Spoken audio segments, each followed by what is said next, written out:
Hello and welcome to the Flipping Wholesaling Houses in New York show. I am Michael Pinter, where I teach you how to start flipping or wholesaling houses in New York, or if you're already doing it, how to grow your business. So I got a question from someone of how does an agent wholesale a house? So the answer is the agent wholesales a house the same way anyone wholesales a house. They are probably not going to put it on the MLS, right? It is difficult. So there are occasions where you can put a wholesale property on the MLS. But you're not allowed to represent that you own the property. You have to list yourself as the contract vendee. So an agent, in theory, could do that, but the circumstances have to allow for it, and the seller has to be someone who's not going to be upset by it, and it is not a simple situation. I would say for an agent who wants to wholesale a house can simply go to a buyer's list or joint venture deal with somebody like me who has a buyer's list, and I can just put it out on the list and see what happens. The fact that he's an agent should not be relevant.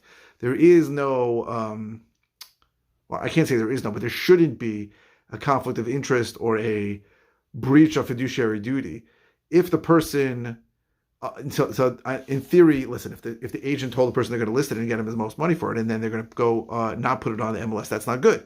But if, assuming that the agent did not act his capacity as an agent and simply acted in his capacity as a buyer, got the property under contract, then he can sell it any way he wants. He could put it on the MLS, or he could put it privately to a buyer's list. It really doesn't change anything that he's an agent unless he's done something wrong, which I'm assuming he has.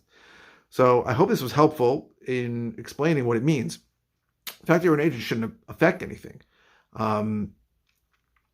unless you've not been truthful, unless you have actually breached your fiduciary responsibility to the seller, right? If you're acting in capacity as an agent, then you have to be careful about wholesaling the property, because you really have to list it on the MLS and put it out retail, or put it on the MLS and say you're only looking for cash buyers. But the question was a little vague. I hope it was helpful. If you are interested in finding out other ways I can help you, go to howtoflipnewyork.com. If you're interested in coaching, go to coaching.howtoflipnewyork.com. If you are watching on YouTube, please subscribe. And if you are watching either on Facebook or on YouTube, please click like. Your likes have really, really helped my SEO, my search engine optimization. My videos are getting viewed much more because of people like you. So please keep doing that. It really means a lot to me, and I thank you for it. What else? Keep the comments coming. This came from a recent comment. I'm going to get to every comment. So please ask any question. There are no bad questions. I guarantee you I've been asked the question before, so don't be afraid of that. If it's a simple answer, I'll just reply with an answer. If I've done a video on it, I'll reply. I recently sent somebody the links to 3 videos that I had done on this topic. And if it's good, if it's a new question, I'll get into, I will get into a video and do it on the topic. So please keep the comments coming. I really appreciate your comments and your views. Thank you very, very much for watching.